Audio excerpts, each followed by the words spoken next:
It's a me, a retro. Whew. Super Mario Mayhem. Let's go. Hey guys, welcome back to ASMR Retro. And today I'm looking at the Mario Bros. Arcade game from 1983. And I'm going to compare it to all the ports, or most, if not all the ports of the game to various consoles and computers. So this right here, first we're looking at the arcade game, released in 1983, like I said. Now, just to be clear, all the footage you're seeing I recorded last year, because I wanted to do this video last year. So I'm just, but I didn't get a chance to finish it, so I'm just commentating over it. But yeah, this is a very classic arcade game, lots of fun. It's other than the Game & Watch Mario Bros. Games, this is the first Mario Bros. Game. I mean, it's not his first appearance, though he was in Donkey Kong, of course, but anyways, a lot of fun, especially with two players. You gotta flip the enemies over by hitting them from the platform, just like that, and then you gotta kick them. Not enough just to flip them over, you gotta knock them into the water below. And this is the first one where, or maybe not the first one, maybe Game & Watch ones were the first, but in Donkey Kong he was I believe he was supposed to be a construction worker, and this is clearly a plumber, in the sewers and whatnot. And you got, I guess, the precursor to the Koopa Troopas and stuff like that, so. And you got the power block there. And you got the coins to collect and all that, so. Definitely a lot of fun. You gotta watch out for those fireballs, though. So this is definitely the best version of the game. If you had to play just one, I would recommend it to be this one. Yeah, and here is a bonus stage. You gotta get all the coins. And yeah, I remember playing. I don't know if I played the arcade version as a kid. I don't remember, but the version I remember playing was for one of the home computers, and I don't remember which one it was. I remember my cousin had one of those home computers, and I played a version of that game, and I remember playing with my brother and having a ton of fun with it. But yeah, that was my introduction, possibly my introduction to Mario, I don't know. But on the second stage here, you see you have the crabs, so each stage they introduce more and more enemies. And this one, these guys are tougher because you gotta hit them twice to flip them over. I think they move a bit faster too, I don't know. Oh, I died there. So yeah, really, really fun, addictive gameplay. The music and everything was just fun times, you know. Okay. There's the last enemy there. Whenever the last guy is there, he moves like super fast. Notice how Mario's clothes are the color, like his hat's blue, which as we know, it ended up being red. Thankfully, because that can be kind of weird. Imagine playing like Mario 64 and he has a blue hat. That just wouldn't look right. But yeah, his outfits change over the years, over the decades, over the centuries. Alright, so that's the arcade version. Again, the best version of the game.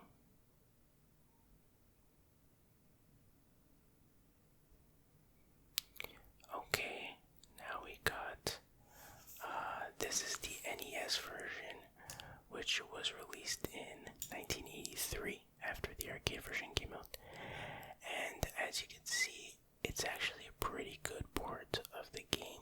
It's not perfect, but it retains pretty much all of the charm of the original. The graphics are obviously simplified to a certain degree. Like Mario, for example, his eye is just a pixel, rather than like having a white eye and then the pupil or whatever. But he does have a red hat in this one, so that is an improvement.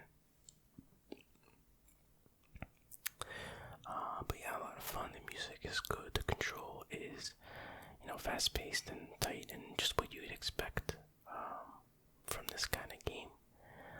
So if spoiler alert, this is the best port of the game for sure. So if you can't get your hands on the arcade cabinet, your second best bet is to get it for the NES. Shouldn't be too hard to get.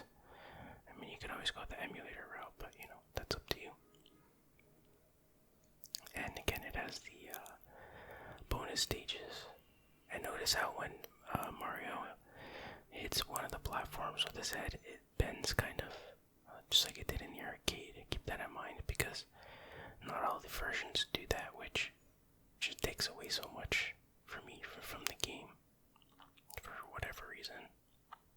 And I can't remember if in this version they have all the enemies that they do in the arcade. There might be a few missing, but they have the crabs there, and you can see they're pretty flickery, but limitations of the NES. Just the way it was. Okay, now this is Mario Bros. For the Atari 2600, released in 1983. And I gotta say that it's actually not bad, as primitive as the graphics look. It's still kind of fun. I don't know, there's something about this one that I enjoy. Mario looks decent. The turtles look kind of weird, but still, it's a lot of fun. Retains some of the charm, at least. And I gotta say, the sound effects of when Mario runs is damn hilarious. Typical Atari sound effects, but there's just something I like about it. Again, just charming, I guess. I don't know. But yeah, I look at the coin, it's like a square. I don't know why. I'm pretty sure Atari could render a circle. I don't know why they made the coin a square there, but it's kind of weird. But yeah, this is kind of fun. I kind of like it. Now we go to Mario Bros. For the Atari 5200, released in 1984. Now, as you can see, there's more details in the graphics. The sound, I guess, technically is a little bit better. But the colors they're using are just awful. It's just not appealing to look at all.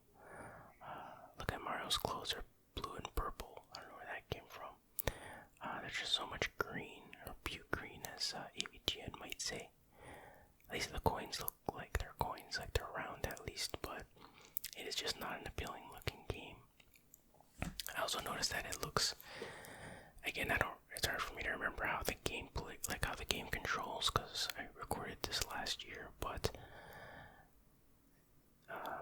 this looks like kind of sluggish and very slow paced. It just moves at a slow pace compared to what you would expect for this kind of game. So now we go to the ZX Spectrum version in 1987. The Spectrum was a home computer. I believe it's more popular in Europe. I don't really know too much about it, but if you're thinking that this looks terrible, well, there's obviously a lot of limitations with the computer, and this is kind of how all the games looked. So keeping that in mind, it doesn't look too bad in terms of gameplay. The control looks a little bit slippery and hard to control, but I think for the Spectrum, from what I know, this probably wouldn't be considered to be too bad of a game. But if you look at Mario, can you even really tell that's supposed to be Mario? Not really. Sound effects are kind of cool though, those old school, super old school computer sound effects, which I kind of like. But definitely would not recommend that one. So this is the Amstrad CPC version. It came out in 1987, similar to the Spectrum version, but much better looking sprites, much better color scheme. Control wise, yeah, I think this is one of the ones that had terrible control as well. But yeah, basically the fundamentals of the game are there. And look at that fireball up there. It looks like a logo of something. I don't know what it reminds me of. But anyways, this is the second stage, I guess. And yeah, it's not bad, I guess. Better than the Spectrum version.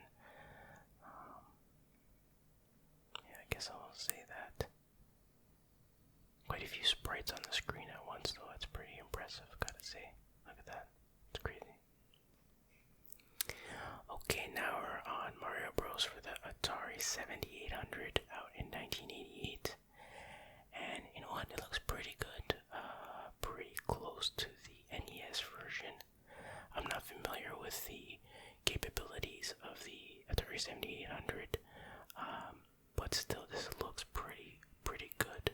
Graphically, the turtles look more like birds, kinda, but overall, I would say this is a pretty good port. Maybe the third best ports of the game so far. You got all the enemies. It seems to control pretty decently. I don't know, but I died there, so who knows? Yeah, not too bad, not too bad. The sound is pretty good too, if I didn't say that already. Okay, now this is the Atari 800 version from 1988. Oh, this one also includes the little demo cutscene or whatever in the beginning. But yeah, looks similar to the, what was it, the 5800 version or whatever. In a sense that it's a very odd color scheme. Like Mario's green and purple. It looks more like Luigi there. Turtles are oddly colored and stuff like that, but I mean, the graphics aren't too bad. But it does look like, again, a very slow-paced game, and the control doesn't look to be too solid. So I don't know about this one. The music is decent, sound effects are decent though. I'll give it that. Okay, let's see what we got next. As I go for this turtle. Okay, check out that title screen. It's pretty incredible. This is the Commodore 64 version out in 1988.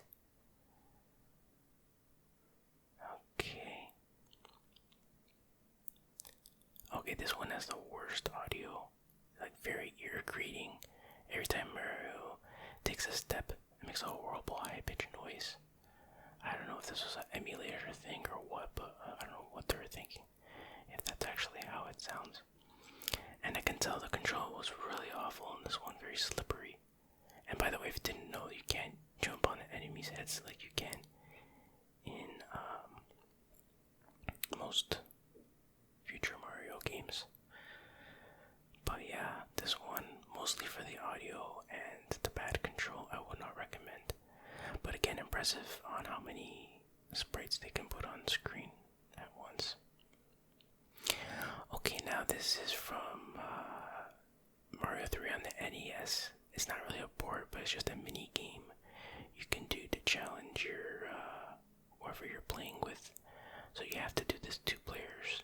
You can only do it 2 players, and whoever kills 5 enemies first or something like that wins. I believe you can steal your opponent's items as well. Something like that, I can't remember. And the more times you, like in this stage, you only have these spiky guys, whatever they're called. But if you do it again, then you get different enemies. And Luigi died there, so I guess I won. So I just wanted to include that, even though it's not really considered. I wouldn't consider it a port of the arcade. See, now you get those bug creatures. Alright, so now we have, similarly in Super Mario All-Stars on the NES, came out in 1993, and they had basically the same thing.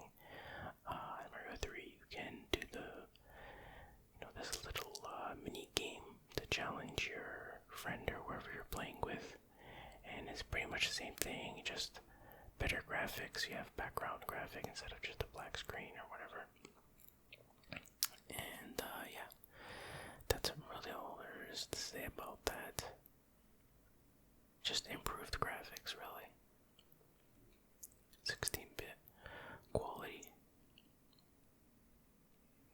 See, now you go back and you get the bug creatures, which look very different. Look more cute in this one. They look completely different in